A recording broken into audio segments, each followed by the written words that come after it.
Welcome to part 2 of my assessments of the two blunders Fifa and Adidas have made. In part 1 I told you of the massive blunder. Here in part 2 I will disclose the major blunder, which ties in with Craig Johnson's statements about this Jubilani ball, of how the Magnus effect applies to this ball, and any other for that matter.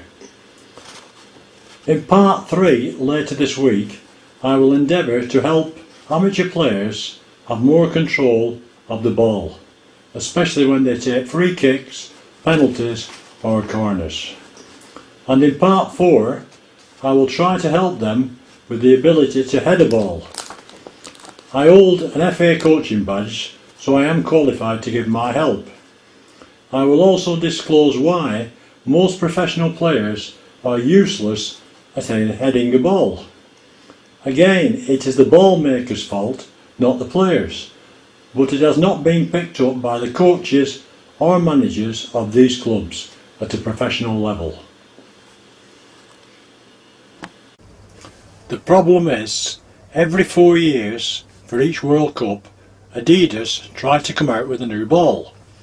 However, Law 2 in football rules states that the circumference of the ball is 27 to 28 inches and 14 to 16 ounces in weight, so there are restrictions in what they can do with the ball.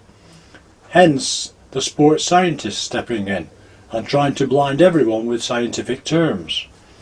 There are only 3 components to a ball: the bladder, made of rubber, latex or butyl, and they are all basically the same, so there's no problem there. The linings, made of cotton. These are only inside a ball for one reason, and that is to hold the case together, to stop the ball going out of shape. That leaves the case, made of polyurethane usually, or similar products, so there's no problem there. It is what you do with the material that is all important, and this is where the scientists have made the blunder. It's all very well having a pretty product, but it is how it performs on the pitch that counts, and we have all seen the results. And this ball is supposed to have passed all FIFA's tests, so the question is, how?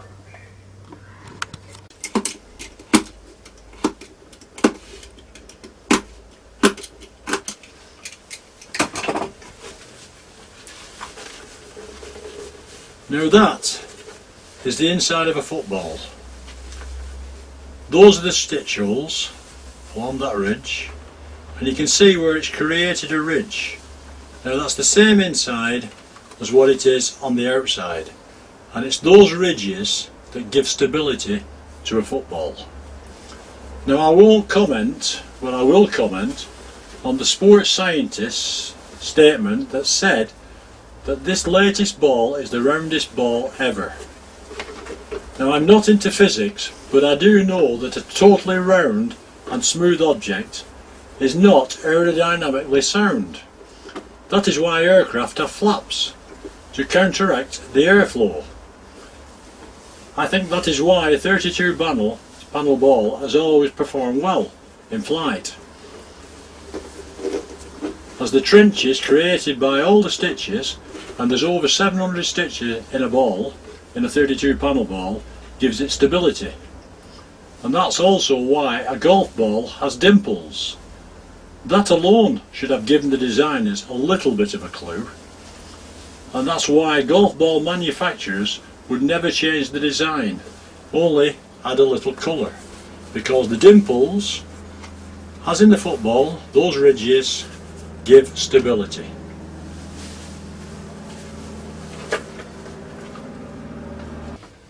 Adidas have made some excellent balls in the past. In the 1970 World Cup we had the Telstar, a great ball. It was also used in the 1974 World Cup. In 1982 they had the Azteca, another fantastic ball.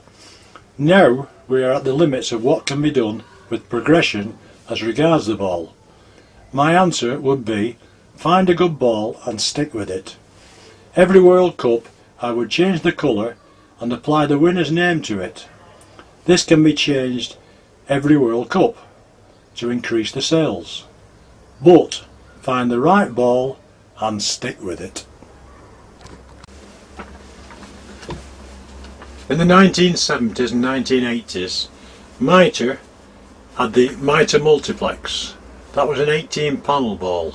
That was a fantastic ball, and because it was a winner they never changed it, and all the clubs knew all about it, and that was their first ask in any sports shop: have you got a Mitre Multiplex? So therefore, if you've got a winner, stick with it. And bear in mind, a ball can puncture at any time, as was proved in the 1962 World Cup.